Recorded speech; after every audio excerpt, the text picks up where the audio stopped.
What's going on, Kings? It's Keefe. So this year I've gone from 215 pounds and looking like this to 182 pounds and looking like this. Now, I'm not even actually done with my diet yet. I finished that on June 5th, but I get so many questions from guys on Instagram or comments left on my YouTube videos asking me about burning belly fat, getting rid of love handles, getting rid of the skinny fat body type and all that I wanted to go ahead and put out a video right now on how to lose belly fat. So what I'm going to do in this video is show you exactly what I've been doing so that you can apply it to yourself and get the exact same results. So before we get into that, go ahead and hit the subscribe button and bell icon if you want to be the most high value man you could possibly be. Now let's get into the video. Guys, I want to start off by making it clear this is a process. I actually almost titled this video how to lose belly fat in a week because I figured it'd get a bunch of views, but I decided against it. Because here's the thing, guys, can you lose belly fat in a week? Absolutely. But if you're going to go from a gut to having abs, no, you're not. It's just not possible. And anyone who's only willing to put in the work for a week is not going to get any results at all. So I'd rather not even get your view to begin with. I want to work with you guys who are actually willing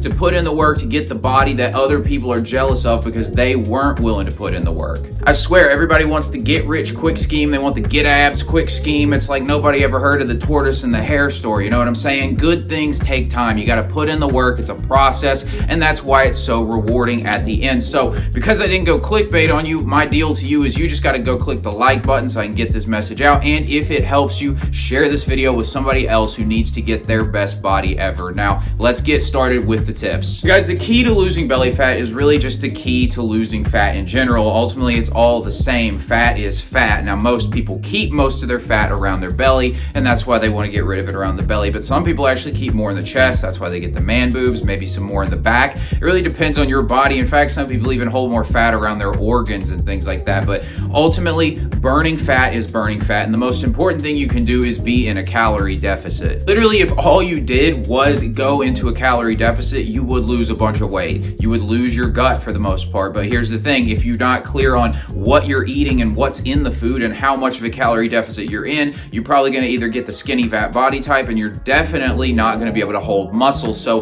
the art of losing fat is actually figuring out how do I lose the fat while getting the body I want and also keeping as much muscle on as possible. So the way to do that is to make sure that you're eating the right foods in the right amounts while you're in a calorie deficit. So how much of a calorie deficit should you be in? I recommend starting out at roughly a 200 calorie deficit off your maintenance calories. Now that might be a little bit different depending on how much body fat percentage you're at or your total calorie intake, but about 200 is a good place to start. And the reason we don't want to go into some dramatic calorie deficit is because over time, when you're burning calories, when you're burning fat and you're in that calorie deficit, your metabolism is going to slow down. And as it slows down, you have to cut more and more and more calories out to keep burning fat. So what happens is a lot of times people, they go into this hardcore calorie cut and then they stall out and they can't keep burning fat because their metabolism slowed down so much and they're eating so few calories already that they can't afford to go any lower. So what we want to do is start with that slight calorie deficit. And here's the thing, if you go into a slight calorie deficit but you're holding a lot of extra weight, you'll be surprised at how quick you can start to burn that off. And then as you get lower and lower on body fat percentage, you get closer to the body you want, your metabolism slows down, you can start ticking that number down a little bit more, go into a 300, a 400, a 500 calorie deficit, and over time you'll keep burning fat. But if we go too hard, too fast, what's going to happen is you're going to burn more muscle than you want, you're going to lose some of that muscle, and you're also going to stall your metabolism out before you get to your end goal. And when it comes to what to eat, the keys that we want to focus on are your proteins, your fats, and your carbs, obviously. And we'll start with protein. That's going to be the essential thing for holding on to that muscle mass while you're in a calorie deficit is you got to get enough protein. So eating enough protein really depends on how big you are. So for somebody like me at about 182 pounds right now, I'm eating around 185 to 200 grams of protein per day. So when it comes to your fat and your carbs, this is where it can get a little tricky. These kinds of things are where people want to try and find the magic pill. They think if I go high fat, low carb, I'll just like solve all my problems and it'll be really easy. I can just eat a bunch of fatty burgers and queso and all this shit and I'm just going to be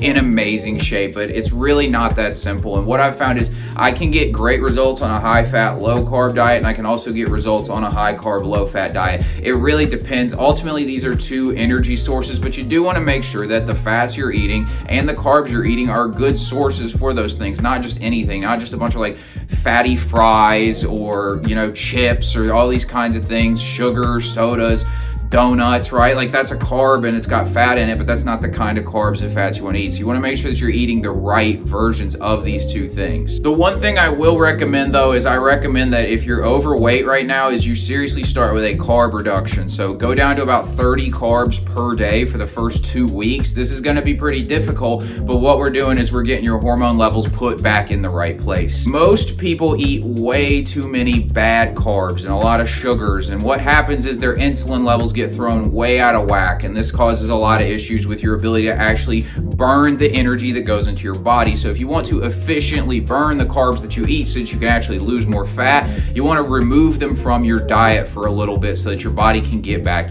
used to using carbs correctly. It's the same thing with like taking a tolerance break from weed or alcohol. It's the same kind of thing. You're taking a tea break from carbs for that 2 weeks. Then after that, you want to reintroduce the carbs slowly. So maybe go to 75 grams of carbs and then 100 grams of carbs, something like that. Reintroduce them to a decent level, and then you can play around with the fats and the carbs and figure out where works best for you. Does more high fat, low carb work, or does more high carb, low fat work? You can kind of figure that out for yourself. If you guys want me to make a video on some foods that will make dieting really easy for you, these are some foods that without them, I honestly don't know if I could have been dieting for as long as I've been dieting. Leave a comment down below and I'll share those foods with you in a video real soon. And guys, the last thing we're going to cover is how to actually train. So the best thing to do when it comes to training is keep your intensity up. This involves two things. The first thing is you want to lift heavy weights. It's really actually difficult to lift the weight. You want to keep good form, obviously, and at the same time as doing that, you want to do things like supersets or reduce the amount of time in between sets. We don't want to be taking 3 to 5 minutes in between a set. And a superset is just involving taking one exercise, doing a set of that exercise,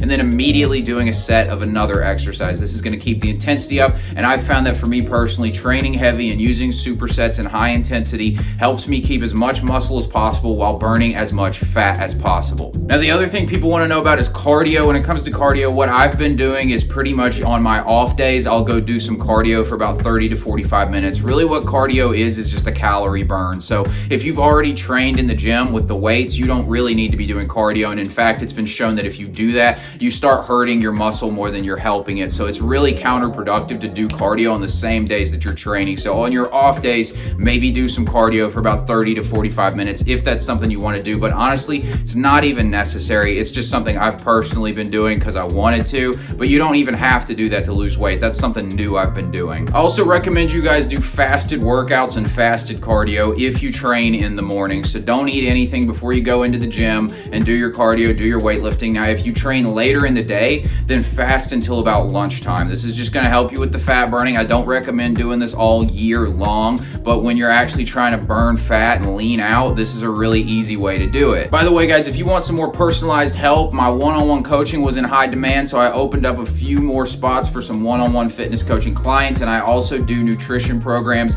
and workout programs custom made. So if you're interested in any of that, DM me on Instagram. I'll get back to you with all the details on that. And if you got something out of this video, you'll want to check this one out here, give me a like and hit the subscribe button and bell icon so you don't miss new videos. Thanks for watching, and I'll talk to you later.